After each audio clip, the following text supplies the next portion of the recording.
Fantastic. Well, we're recording. So, hey, welcome everybody to the Sustainiacs. I'm Mike Vincent. I'm always the Sustainiac. Well, most of my guests are always Sustainiacs too, but not on the show. Today we have Maureen Metcalf, who is the CEO and board chair of or at Innovative Leadership Institute. And you're in one of my favorite towns, Columbus, Ohio, right? I am. All right. Close to OH. where you grew up. Yeah, just a bit north of there. So, how are you, Maureen? Welcome to the show. Hey, Michael. I am doing really well, and I'm delighted to be hanging out and chatting with you on air rather than just over Zoom. Oh, I got you. I got you. We've had some really interesting conversations, and I'm really glad that we're able to sit down and do this because you're in a unique position to really speak to a large portion of my audience, which is really it, it's uniquely skewed towards the C-suite in my audience. It is over almost 70% true vice president and above, with about 20% in the C-suite, true C-suite in here. And leaders are found all over an organization, right? Obviously, but leaders of true decision making influence are usually gathered at the top, and we can argue that structure all day long and how that impacts the success of a company, not allowing leadership decisions, et cetera, at lower levels. That's a whole different story, or maybe it's part of the story we talk about today. But tell us about the Innovative Leadership Institute and what you guys are doing there, and a little bit about yourself, Maureen. So, think about how often you update your mobile phone. They break, so we update them every couple of years, right? And Sure. our software is updating consistently, and now that we have AI, it looks like the AI models are updating every 6 months. Yeah. And yet, if we look at our leaders and if we think of their mindset as the software or the algorithms that they make sense of the world with, how often are they updating their actual thinking algorithms, their mindsets? Oh And it's wow. Okay. much less frequently than the things that they're thinking about. So over Mm. time, their leadership thinking is depreciating. And most of us don't operate with computers that are 10 years old, would be inefficient. Similarly, if my thinking is outdated, it is inefficient and potentially draining value from my organization. Okay, that makes a lot of sense. That makes a lot of sense. But there's so much to keep up with, and there's so much to filter through, right? One would argue, but we can get into those arguments. So that's what the leadership, the Innovative Leadership Institution. That's what you're focused on, is keeping those CEOs and well, the leaders, teaching them how to stay ahead of things, or teaching them what the topics are that they need to do. From what aspect are you solving that obvious issue? So I would say it's a both. And I would add in the transformation piece. And that's a little bit of what we're going to talk about today is Oh, I stay current as a leader in service of continually transforming my organization. So okay. staying current helps me win games, trivia games. Staying current and applying that current mindset to the tasks at hand is what's really required to meet the business challenges or organizational challenges we all face. So we help leaders update their mindset. And when I say leaders, our programs absolutely work with C-level folks, but we do work well into the organization, and we Okay, refer to it as kind of a escalator of helping leaders evolve. I got you. That makes a lot of sense. That makes a lot of sense. So, let, how did you get into this type of thing? I mean, your what was your evolution of your career that said this is where I need to go? So let me answer a little bit more about your last question, and then I will absolutely. Okay, sure. Please. So we help leaders change their mindsets because often, as I look at leaders and what they stay current on, so if I'm a physician leader, I'm staying current on physician practices. If I'm a technology leader, I'm staying current on technology. So many leaders would say, "Of course I'm current," but they are current on their field of work, not on Yeah. leadership. And I think that's a very important distinction because many people are reading journals and attending conferences and those things, and yet, if much of your time is spent doing leadership tasks, then the thing that is crucial to stay current on, in addition to your industry, is on the field of leadership.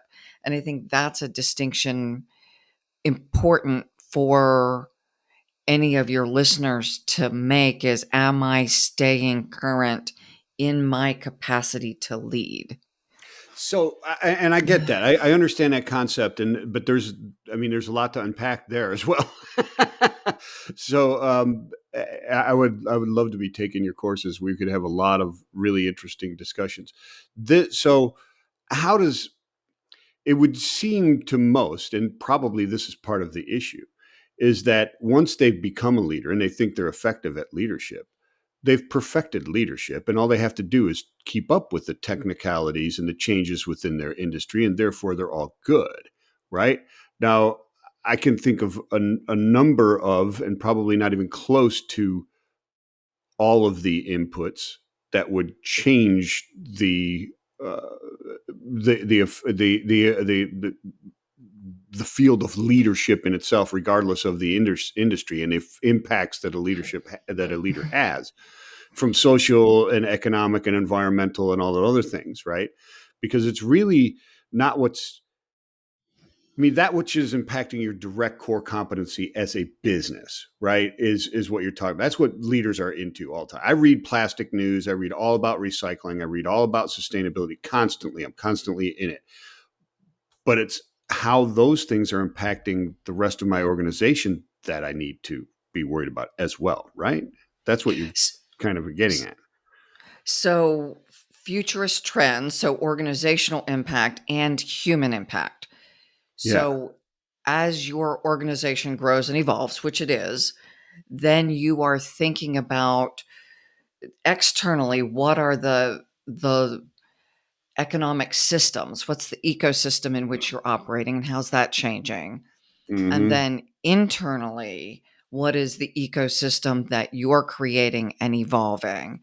And how do humans, your employees, your consulting partners, any humans you interact with within the business, and systems and culture come together? Mm. And at this point in history, we're facing opportunities we never faced, right? You're Yeah. running a relatively small enterprise working across the globe. Yeah.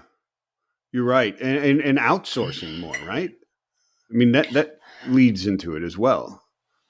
And so, how you operate an enterprise has to be different now than it was 5 years ago. And then we add in the challenge of what AI makes available and the risks it provides. So now the complexity of my algorithm has again had to increase, because if I think about the systems that run our, and I'm thinking the diagramming systems, not the technology systems, but if I were Hmm. to draw um, a system process diagram, Hmm. those the number of interactions across the globe have increased. So you've said you're outsourcing probably globally.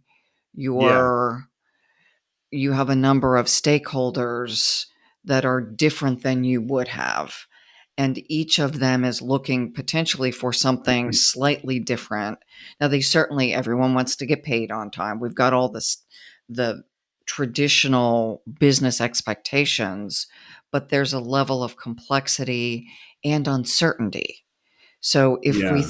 think about the continuum of pre-COVID, if I was implementing a computer system, I kind of knew what an ERP does, and we could lay out a plan. Now things never go to plan, but we had a plan and we're Right. pretty close. Then we got COVID, where unplanned, unknowable shock to the system. So Yeah. a black swan. Yep. A white buffalo was born this week, by the way, which is Yeah. also not a swan, it's a buffalo, but It prophecy. was, and there's some, yeah, there's some, it fulfilled some prophetic, right? Some prophecies, did it not? It did. Yeah. Yeah. I So saw that. I saw that. That's interesting. So maybe is we're it- ushering a new era. But I see that's what you're saying. I mean, there's all these disruptions, and you can't really plan for a lot of those disruptions, but you have to have your finger on the pulse and be able to understand what's going on. And I mean, you're implying all kinds of things. As we've expanded internationally, things change, right? Your benchmarking numbers are now different. Those traditional things that you and I were talking about earlier. Hey, the stock market's up there for the economy's good. Not such so tight a correlation anymore, right? I mean, one could argue that it isn't correlated to our economy at all in many ways, right? But so those traditional things are changing, right?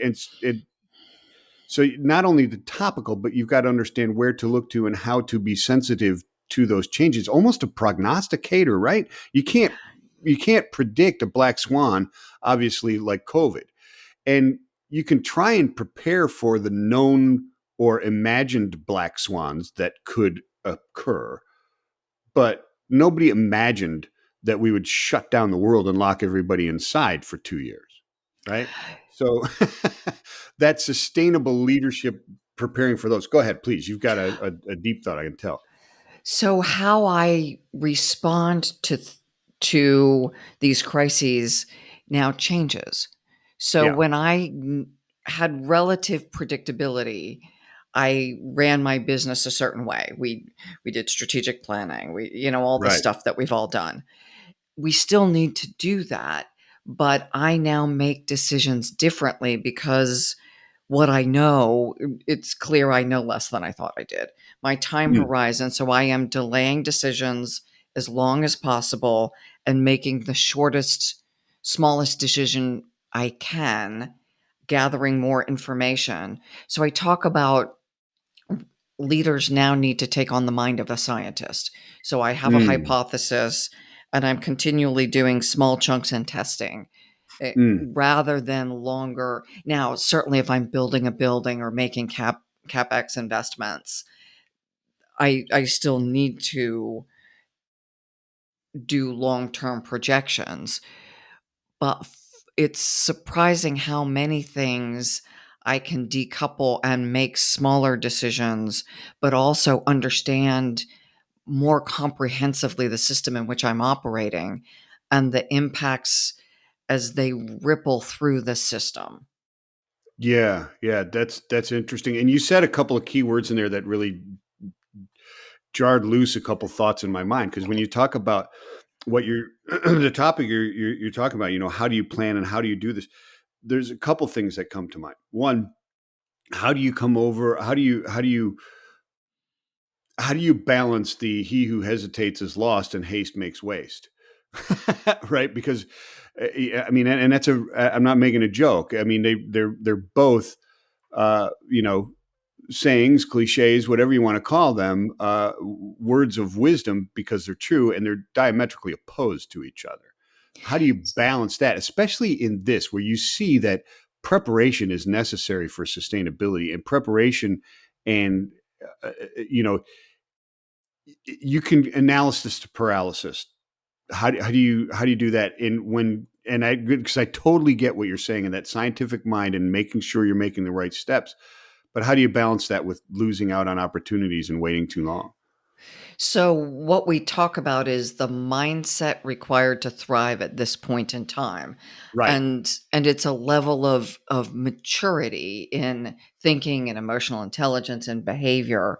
And that mature leader is able to balance the polarities. So if there was a polarity that says I decide quickly, and there's a polarity that says I do proper analysis so that we don't make bad decisions.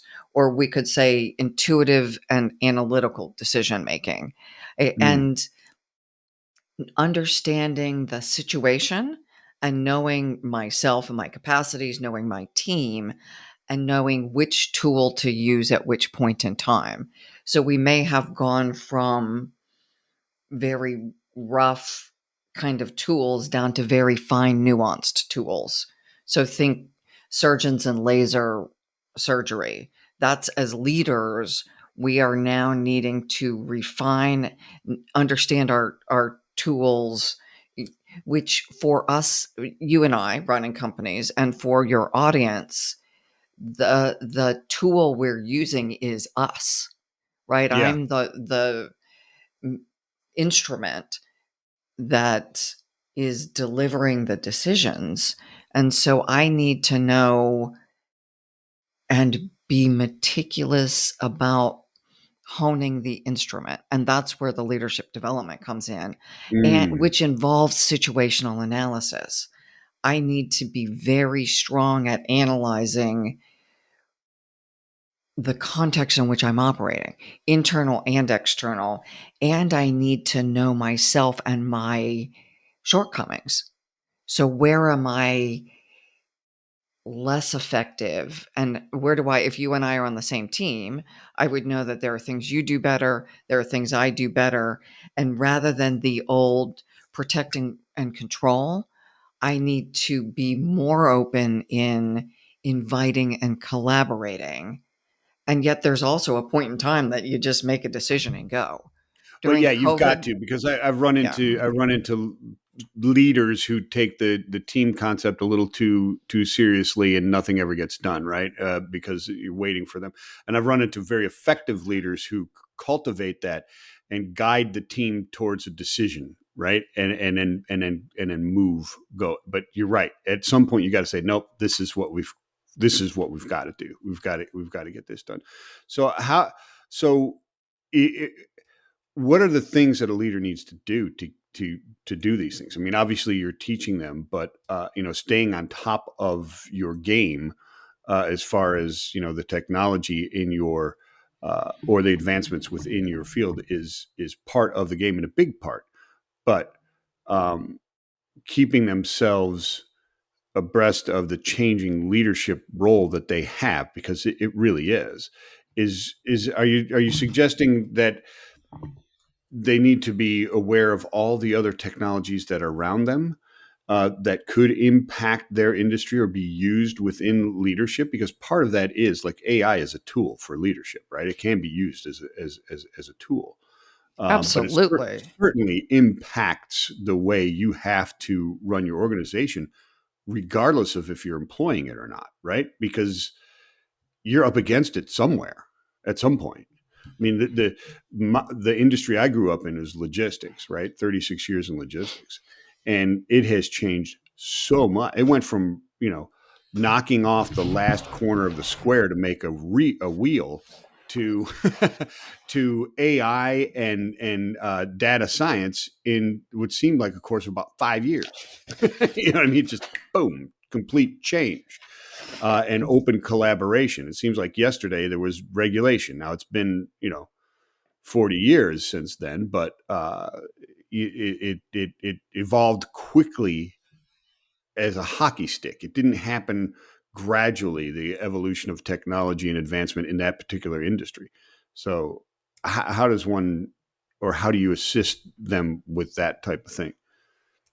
So part of it is the writing that we're doing Mm-hmm. and research. And so we wrote, Susan Cannon, Mike Morrowfox, and I wrote a chapter in the book Leadership 2050 a number of years Right. ago, looking at the mindsets required. So Susan's a futurist, and taking that perspective of what does the VUCA world mean, so volatile, uncertain, complex, and ambiguous, and what will be required for that. We're now in that world, and so Mm. those behaviors and mindsets that we talked about are already required. We added to that a model looking at what do leaders need during the age of AI. And so now it's a bunch of models. But as leaders, how do I assess where I am, prioritize what I need? So things like in an AI world, I need to communicate effectively with my team. We've always needed to do that, but the Right. level of uncertainty people are facing, and I'll draw back to COVID, when in a time that is massively uncertain and people are scared, how and what do we communicate with what frequency, what channels, to ensure we're navigating calming fears, as well as the other side of that is risk management. What are the potential risks that our organization faces? And for anyone who's using OpenAI without a paid version, so I go type in, I'm trying to optimize something in my organization, and this has happened to large, sophisticated organizations where they have an employee who's not using the paid version. Because I think the stats are something like half employees are now using AI unsanctioned to compete with their coworkers to do their work. And so they're releasing things to OpenAI that are now discoverable. So say Mm. I put something out with confidential employee information. And I know Ooh. of one global company that has recently reached out to OpenAI to get information back Oh because boy. it's highly, I mean, this is the treasure trove of stuff hackers want, and employees are putting things out there. So, Wow. So we went from fishing with a P yeah, to yeah. just willy nilly, accidentally just throwing stuff out there. I mean, it's like having a teenager run around your house with a video cameras, putting it out onto LinkedIn and all that kind of, or not LinkedIn, but Twitter and Instagram and all that kind of stuff all day long. And they get in your bedroom and they Yeah, film your stuff. Yeah, yeah, it's not the dirty yeah, closet we care about. It's yeah, the very private yeah. things It's a that. conversation you're having with your wife or husband in the kitchen, and your kid is running a TikTok in the living room, capturing everything you're saying. Mhm. Yeah. Yeah. Wow, that I never even thought of that big. That's a huge leak security problem. And the many employees don't understand. Yeah. No, they don't. They don't. Wow, that's a whole new realm of things to start looking at. So, wow, that's amazing. Um, I don't even. I want to transition, but I don't want to transition because what I really want to speak to you starting about is this things have changed, right? I mean, obviously they're changing and they're changing rapidly. That's your whole business and a good one and something that is severely needed. Because we tend to just start, the horse blinders when you first start are like this, and then they start to narrow down, right? And then you're laser focused on what's going on. You're missing all this. Before you know it, you've managed yourself right into oblivion, right? Well, You're gone. and so that's part of the point of this polarities, that I as a leader have to have both the capacity to open the blinders and look around. That's my futurist and trends, and allocating time to stay current on that. And I've got to narrow the blinders, deliver the products that our customers are asking for. I've got to make payroll. All the stuff I had to do before hasn't gotten easier. No. And the aperture also, I have to make time to understand the landscape in which I'm operating and the risks I'm exposed to. Yes, exactly. And yeah, risks. Can we speak a bit about the impacts of the current phenomena of the demand for circular economy and how that impacts not only leadership from the operational structure or the schematics of the business, but also the pressure from not the rank and file, but the team, right? As far as attracting the best talent, retaining the best talent, and you know, you're making widgets that you never were concerned about certain aspects of society, et cetera. And now that you've gone global, or you're going more global, or you're changing your infrastructure of vendors, et cetera, you've got to be more sensitive to geopolitical situations around the world and how not only they impact, like I said, your schematic, your infrastructure, your vendors, your supply chain, all of that network is very, very important to maintain, viable and efficient structures and movement of inventory, et cetera.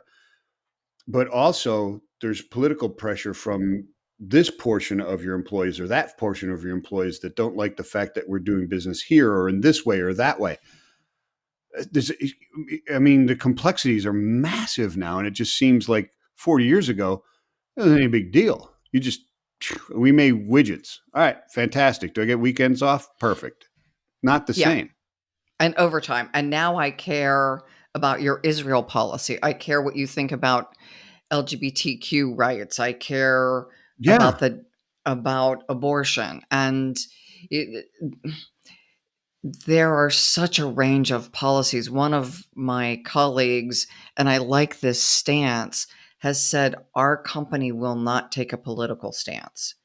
right. That, and because of that, our employees are free to take whatever stance they choose. But as soon as I take a stance, say I am pro choice, then people who work for me who may not share that view may choose not to work for me. Yeah, So, have I now reduced my employee pool? And then add, I'm a Trump fan or I'm not a Trump fan. That's reduced my employee pool. Either way, again, at some point, my pool, I'm now swimming in a baby pool, not the ocean. And yeah, so I think while I personally have very strong views, I would our some of our clients have very opposing views, and it's not my view, and I know others hold this very strongly, that for us to focus on the needs of our clients, my political stance is not relevant, and yet I have to be sensitive. So I was in a board conversation recently. There was post Gaza war, there was someone from Israel who happened to be sitting there in the country. There was someone else who was of Middle East origin, and so one having the view one would expect of pro-Israel, the other one having the opposing view, we're being annihilated. How do we, without taking position and saying, I agree with you and not you, how do we create the conditions for both to stay engaged?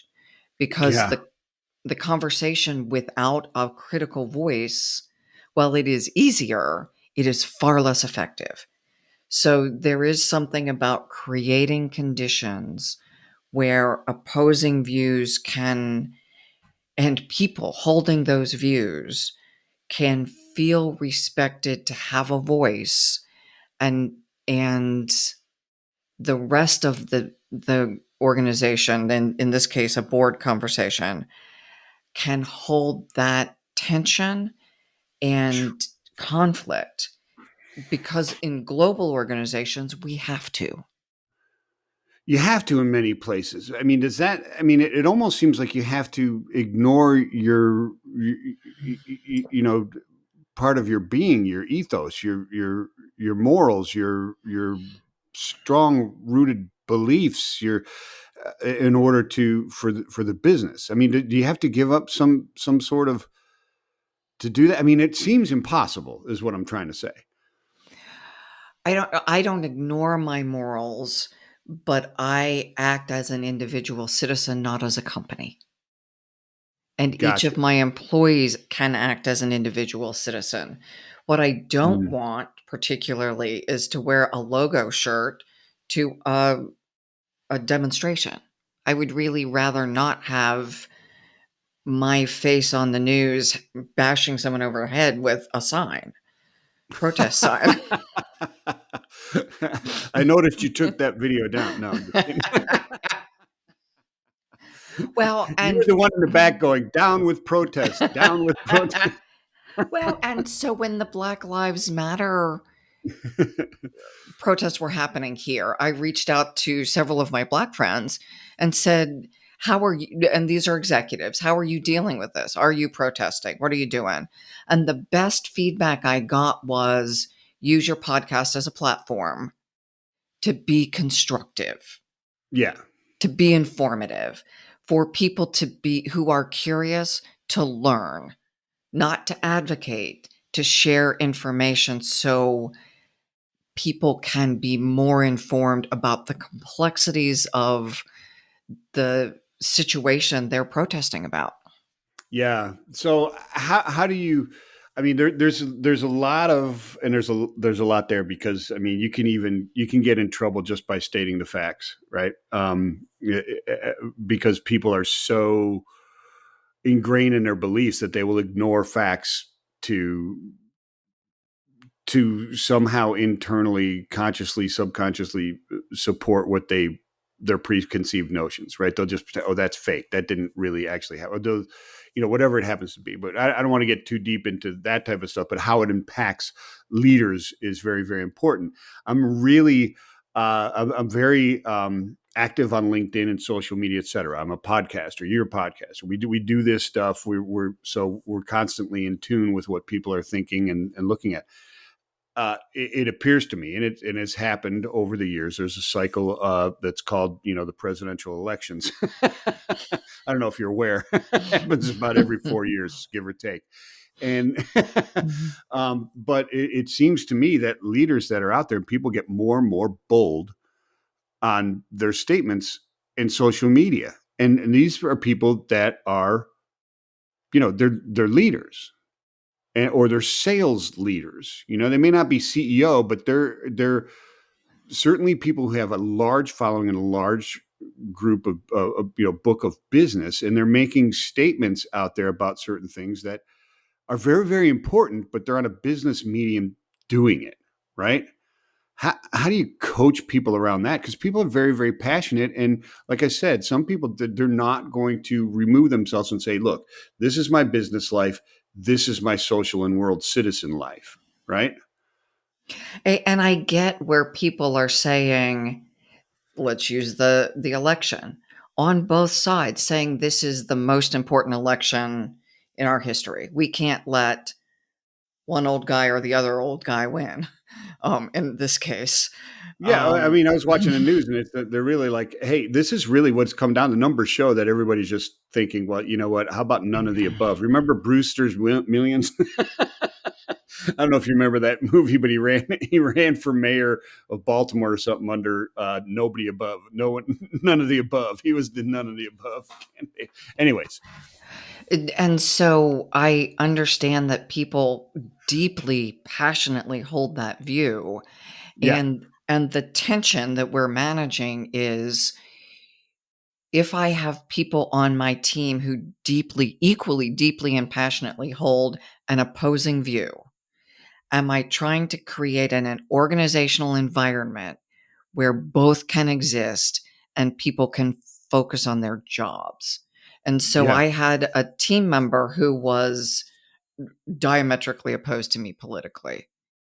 And she was the one who reviewed all my blog posts, helped manage the podcast. And her different point of view was very helpful for me to see where I was inadvertently being over focused on this.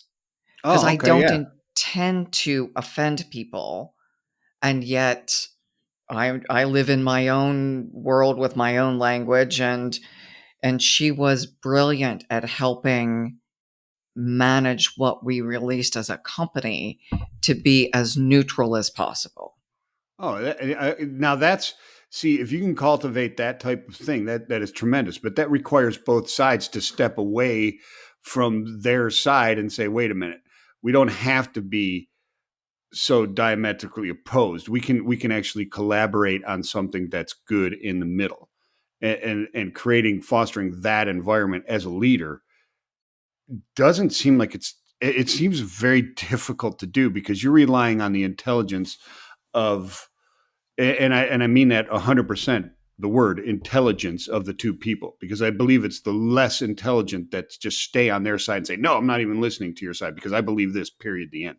That to me lacks intelligence. You need to be able to collaborate and understand and be able self-awareness as a leader and self-assessment is a massive trait, is it not? It's got to be one of the most important traits that you can have as a leader, and that's what you're talking about. You allowed this person who you pay to do a job to assess what you were trying to say and make really key decisions and changes to what you believed was the best for your company. that's Abs- that's huge. Absolutely. Yeah. It, so, two different pieces. Yes, self awareness, I believe, is one of the most important aspects of leadership. And places like Stanford also believe that. So, there is research to say that is So true. you've got backup. You've got Yeah. people you can point to that say, "Hey, I'm right." And I heard on that's a pretty good school, Stanford. I heard not bad. yeah, incredible. Yeah. So as we cultivate ourselves as leaders, there is also the culture that I've created and the systems that reinforce the behaviors I want and discourage the behaviors I don't want. And so this individual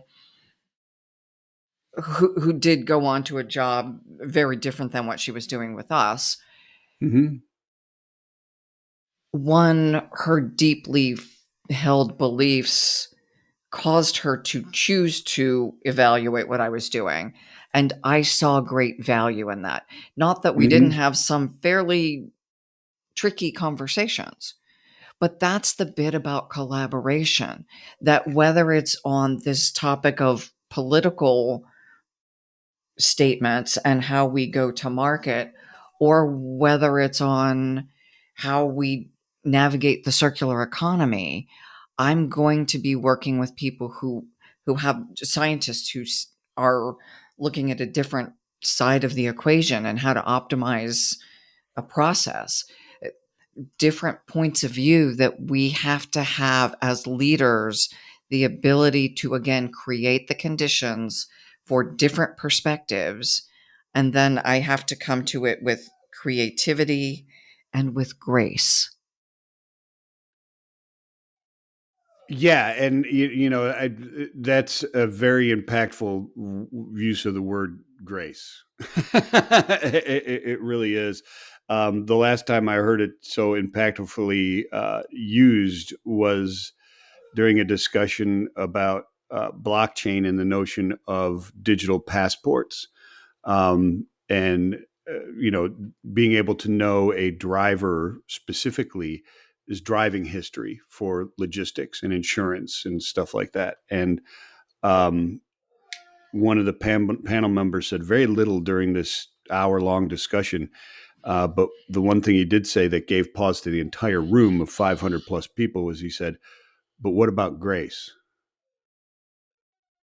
And everybody understood exactly what it meant. But and what you're saying is very very it's very important. It's very very difficult to do. Does it cause the intentional culture shift to have opposing views in order to make sure your organization is doing the best that it can do? I mean, in other words, I always say if there's two people in a room and they agree, one of them's superfluous, right? Is there something to that in building your team? I think there is, and our team is relatively small, and we're now fairly aligned. And so outside of my core team, I have to find those voices that disagree with me. and one of them's on my board now. Yeah. So I do find advisors who hold as deeply in their views the view opposite of what I hold. Yeah. And I pick the smartest people who will talk to me and try to understand. It really is back to the Covey seek to understand piece. Why does this smart person see something differently than I do? And what do I need to take on board Yeah. so I can self awareness? What are my blind spots? Yeah, and go seek those out, right? In other words, you don't want a bunch of yes men working for you. That doesn't do anybody good, right? It makes life easier. I do, personally like when people agree with me, but it See, I love I love the argument. In fact, I'm one of those people that will argue the opposite side just to see if I can convince you, and then I'll say, "Nah, I really don't believe that." I just like the discussion. I like the debate in many instances. So how does how does the we're talking about the impact of all these outside influences really as we evolve, and that impact has always been there, but it seems like with the proliferation of the cell phone and instant information, along with the good that that can cause. There's a lot of hysteria that can be fomented, and you need to weave through. So, as a leader, how do you try and pay attention to that which is really impactful and that which is just just hysteria that is just going to die off? And how do you navigate those? Because you could easily be sucked in, and you see it all the time. You see the sheeple or whatever follow these things that are just so out of context with anything real, just because of the ability. Anybody can put anything on out there, and it becomes an issue overnight. It can become a viral social issue that doesn't really even exist. and so I think there are a couple ways to respond to that. Part of the challenge is the algorithms. So algorithms are tuned to feed me information they think I want. So if Yeah. um, during the pandemic, or the last election, I saw an article about the Catholic Church and something. I don't remember what it was. And for probably a year and a half, my feed was full of Catholic stuff. I happened to not be Catholic. I was curious, but the Yeah. algorithm saw me as interested in Catholic stuff. So that's what I got. It, Yeah. and I use that only to illustrate that the algorithms drive the information we're getting. So, how do I find information from opposing sources so that I can again find the blind spots? And that requires conscious effort to do that, right? Because we are even subconsciously driven to support our own predisposed beliefs. We just I- are. That's how the brain functions. So, Exactly. if you looked at my car presets, I've got BBC and I've got NPR, I have CNN, um, and then I've got the liberal and conservative. And Hmm. so I do have a bias, so I tend to listen to one more than the other. But I do try to stay aware of the perspective from both. Again, Mm. so I reduce blind spots, and because I'm engaging with leaders on a regular basis, I also want to understand what they might be seeing and thinking that's Mm. different than I am. Yeah. Yeah, it absolutely is. And that's, I mean, that's something that everybody really should write down and do is regularly check in with the other side, as often as you check in with your side. And you might just realize that we're all on the same side. right? I mean, isn't there something to that? Well, if you think about what do most people want, they would, at their core, think of Maslow's hierarchy of needs. They Yes, want a safe home. They want to raise their kids in a safe environment. They want to grow through their careers, put money in the bank for retirement. Many people aspire to travel, and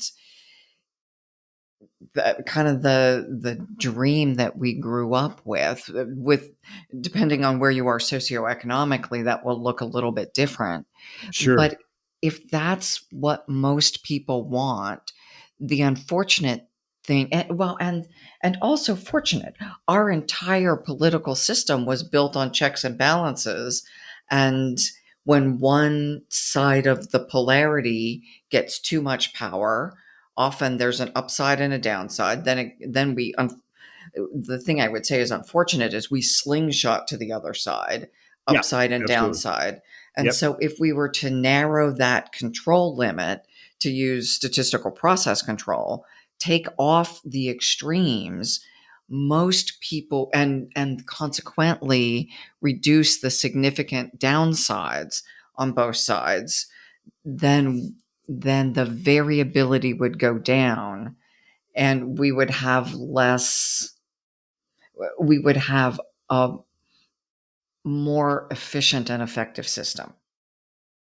I agree, and if you expand that, we would have a much more efficient and stable relationship as a nation if we bring it to that level with the rest of the world, because the rest of the world looks at us and every 4 years they're trying to figure out who they're dealing with.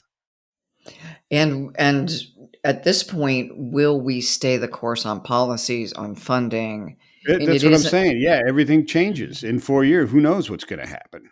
I mean, and so the world is constantly trying to, and how do you forge and keep those trade partners and political, uh, uh, you know, uh, relationships strong when things are changing constantly every 4 years. They're which is faster than the swings in society, right? I mean, So they just are. So this brings us back to the part of where we started at the beginning, is as leaders, this is another variable we have to attend to. There was an Yeah, attempted coup in Bolivia yesterday. There are violent protests in Kenya. yeah. And you can go down the list, and that was on the news. That was just this morning's news. We are in an interconnected world where we have a virtual assistant in Kenya. You have people around the world where in the past we may not have cared what happened in those countries. And now their political discord is impacting our businesses. So, I mean, 100%. Yeah, because of outsourcing and just it is not even the phenomena of outsourcing like back office work and stuff like that, which goes on a lot in transportation industry. It probably happens in a lot of different uh, industries, but it's just the spread of business, like we talked about. It's the reason that the stock market doesn't truly reflect our economy anymore is because we are truly going global, and you have to worry about all these things that are out there. And the danger that I see in there is one of the dangers that I see in there is there's examples of it all over the place. We're still a bunch of kids in a sandbox yelling for mom that they took my toy, or they have more sand than I do, or that person's looking at me. You have North Korea flying human feces and garbage on balloons and dropping it on South Korea. I mean, how and so South Korea then sets up a bunch of speakers and is now blasting their propaganda back into North Korea.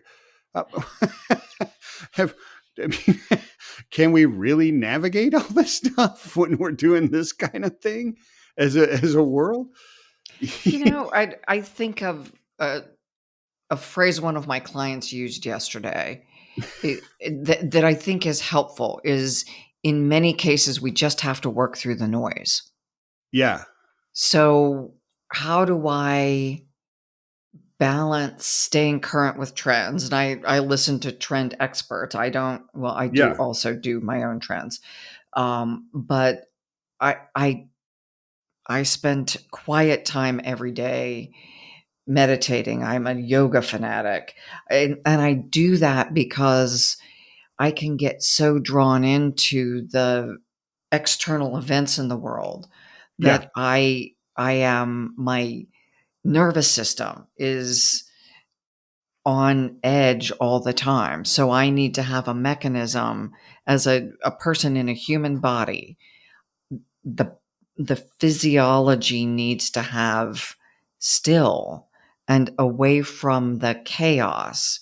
So I think that's also for leaders because the more we're talking about this, we're clearly in a volatile world and I Mm. have to be able to navigate it, but I can only navigate it or I can navigate it more effectively when I can come back with a quiet mind. So I think of a pond in the morning or a body of water, a lake, what it looks like when the sun comes up versus what it looks Mm. like after water skiers and boats and things go by. So I am more effective at that as that still pond than I am sitting in a life jacket or a floating around in the water after boats go by. I'm being Yeah. tossed about, and the quality of my decisions, if I go an extended period of time with that chaos, I can lose my and we talked earlier about the fine tuning and nuance that I need to consider. And if I were on the Korean border listening to loudspeakers, just like when people are being tortured and they put them in an environment with loud music nonstop, Yeah. that impacts their nervous system. Equally, I can have some control over my non-work time and how do I nurture a calm nervous system because that's the only way I know or the most efficient way I understand to return me to my highest ability to make sound decisions. And frankly, that's one of the most important things leaders do is think and decide. Yeah, so I mean, it sounds, and I agree with you 100% that you're a strong advocate for, mental health through physical health as well, and the relationship between really all that is physical and mental is very, very, very, very strong and very, very relevant to all of us. Is that accurate?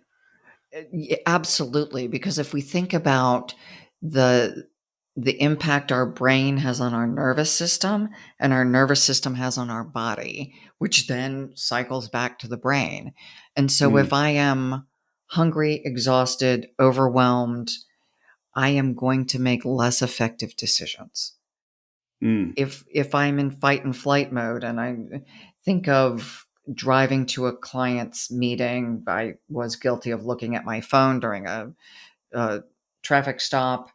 I bumped into someone ahead of me. It was a small bump.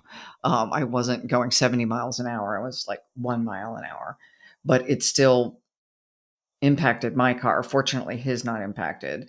But the fight Mm. and flight thing kicks in, and my nervous system is now in overdrive. And then I Yeah. walk in to teach a class. I am less effective when my nervous system is in overdrive. And that happens every time I inject thoughts that are cause me stress. So Right. I can continually inject cortisol and adrenaline into my body through my thought process. And it takes hours for that to work its way through.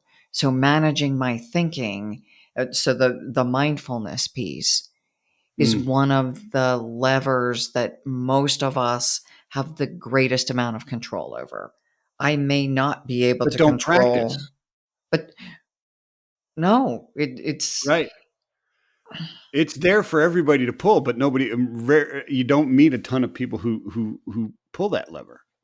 I personally I, do. I agree with everything that you're saying, and I'm very, very similar. I don't do the yoga. I do other type of exercises, etc. But I do meditate and I do those things.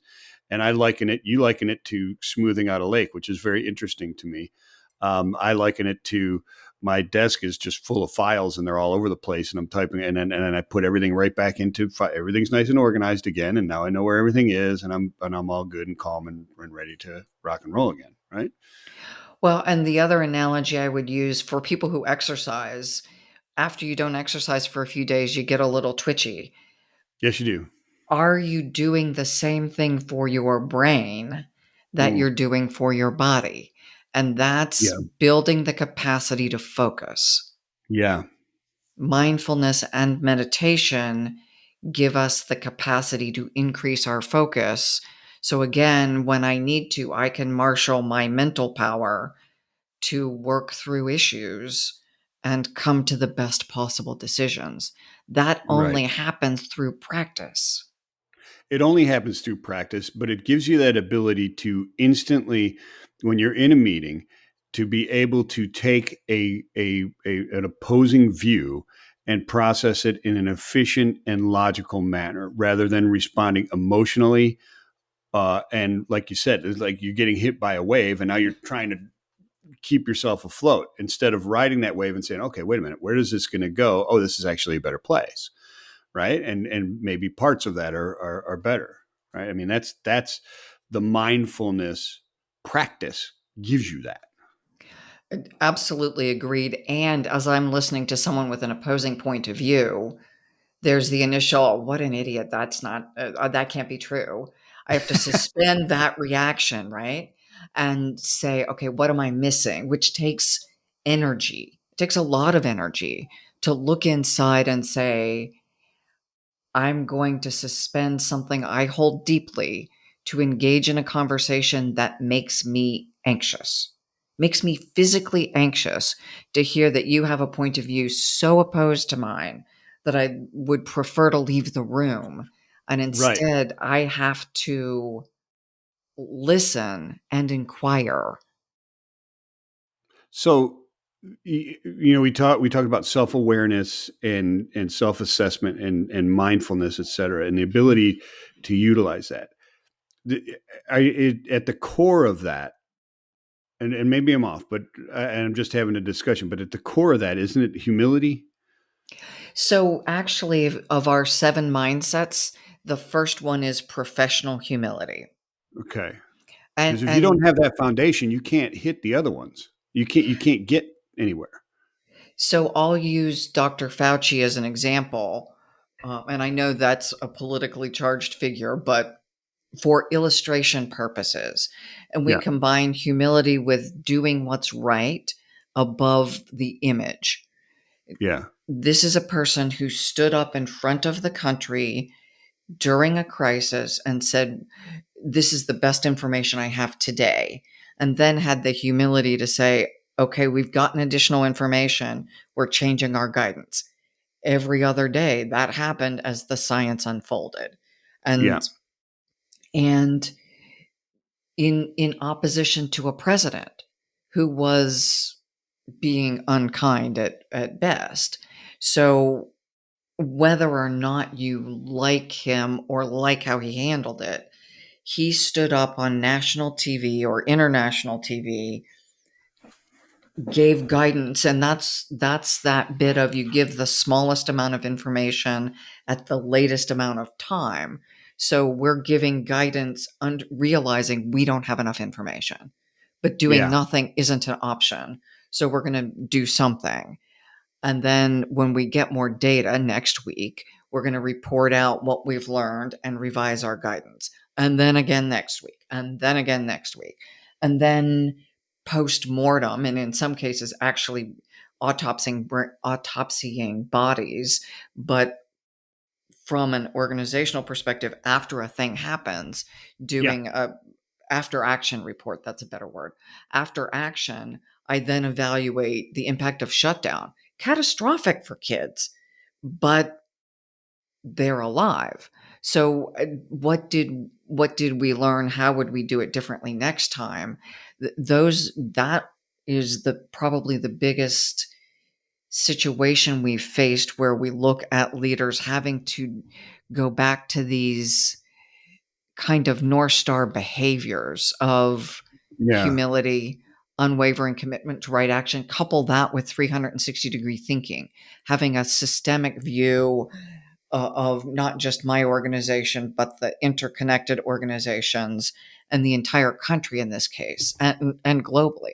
Intellectually versatile, having a broad range of interests, because being too singularly focused, I'm not going to make the best decisions. And then coming Mm. to your self awareness, highly authentic and reflective. And by authentic, I do not mean share every thought that comes in my head. You still need a filter. Um, You still need a filter. you still need a filter. And there's a difference between what you just described and constant knee jerk reactions that destroy everything. There's Yeah. a difference, right? You Yeah. have to have the right filter and the right mindset to understand when that approach is what is necessary, as opposed to knee jerk reactions all over the place, right? And so these travel together. The other two are able to inspire followership. So if Yeah. I'm a complete goofball, people will probably not follow me. And then we bring back in collaboration. But collaboration links to humility, links to 360-degree thinking. It's hard to Mm. collaborate if I'm so narrow and close minded. So when you bring in the 360-degree thinking, and when you talk about, okay, the impacts of decisions, right? So you're kind of performing this forensic study on what happened a month ago or a year ago, whatever happened there. Um, there's the ability to do that without being to coin a phrase, a Monday morning quarterback or pointing fingers, etc., is really important, right? I mean, whether it's warranted or not. I liken it to a story, and I forget the names of the characters, but IBM poo pooed the personal computer, said, "Nah, this is never going to work," right? And the commercial solutions officer who made that decision resigned, and was his resignation was rescinded or not accepted, because the answer was, we just spent hundreds of millions of dollars teaching you a lesson. Why would I fire you, right? There's a bit of that needs to be in the leader as well, right? I mean, Monday morning quarterbacking and blame is not how you analyze and uh, kind of validate or devalidate impacts and trends in your because that's important too. You got to be looking forward as well, but you have to validate, were we successful because of what we did, or was it accidental? Did we fail because of something we did, or was it external things that we should have been looking at, and what were those, right? So And it's you need to be able to do that in a way where the team is not threatened that, oh my gosh, she's going to discover that I make it, or she is going to discover I made a mistake and I'm out of here. It needs to be a training exercise, right? Not a not a witch hunt. agreed. So that's the learning organization construct. Says we look at our cycles, our structure. What can we learn? How do we change how we do business or how we think? But this goes back to grace. If I apply what I know now to what Dr. Fauci did on day two, obviously I'm going to see it differently. But I've got to Sure. transport myself back to, what did we know on day two?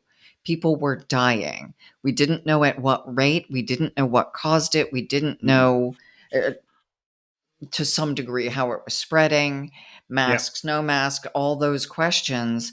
I can't rewind and hold the current information. The organization that does this very well is the military. The after action report, they'll go back and evaluate a situation, and it's a learning exercise. And I Yeah. assume sports teams do as well. You watch the Sure. films after, Absolutely. and you update the playbook. Hmm. It's in essence, it's that fairly foundational concept of, after every game, it just happens to be not a game, it's, how is my business functioning or my organization functioning? I Yeah. watch the films, I evaluate what I did well, what I did poorly, what can I learn, how do we change the plays?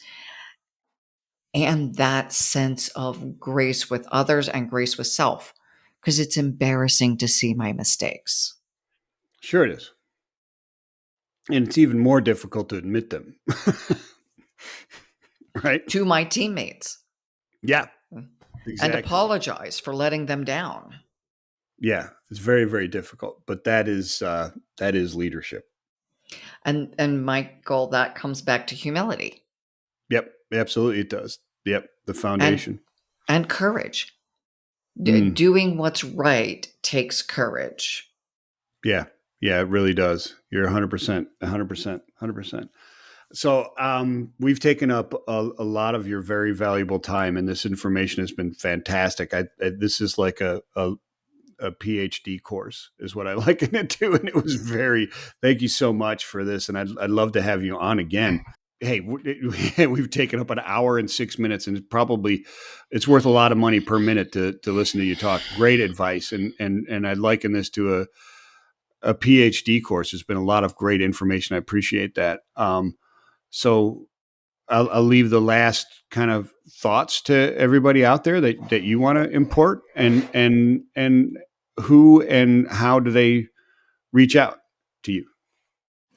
So, at a point in time where the world is accelerating in the pace of change, and the impact is more significant in many cases, as we're watching the climate impacts unfold in front of our eyes, and Hmm. the geopolitical, being an effective leader is crucial, because we are often the biggest leverage point for the many human people that count on us, and the systems that use the result of our work. So I encourage people to continue to grow and learn and improve and be present to the impact they're making, because what they do matters. Mm, absolutely. Yeah. Fantastic. That was And so, fantastic. thank you. So you can reach me either innovativeleadershipinstitute.com. I'm on LinkedIn as Maureen Metcalf. There's a contact form on the website if you want to reach me specifically. You can message me on LinkedIn. I'm a little slower on LinkedIn in responding to messages, but I am seemingly easily accessible on either LinkedIn, my website. You're going to have show notes as well. Yeah. Absolutely. Hey, listen, I got in touch with you, so you're pretty easily accessible. If I can find her, you guys can find her. I'm telling you, it's not that hard. Well, and if for some reason I don't respond, reach out again. I try Yeah. to be militantly responsive, but there are just things go to spam, LinkedIn messages get overwhelmed. So I don't purposefully ignore people unless you're trying to sell me stuff. Yeah, absolutely. I can't tell you how many times I've responded to LinkedIn posts that I just saw that are like 6 months old. I'm like, wait a minute, how did I just get this in my feed? How did this happen? But, anyways, listen, everybody, thank you so much for tuning in, downloading Sustainiacs. And Maureen, thank you so much for being on. This was a great conversation. I really enjoyed it, and I look forward to future ones. I wish you the best, and I hope that. That leaders are listening and they took something away from this. I can't help but think that with just listening, they didn't learn something that was very, very crucial and going to help them in the future. I really appreciate that very much. Everybody, peace and love, and we'll talk to you next time. Michael, thank you so much for the crucial work that you do. I know the investment of creating a podcast and running it, it's a lot of time and effort and money.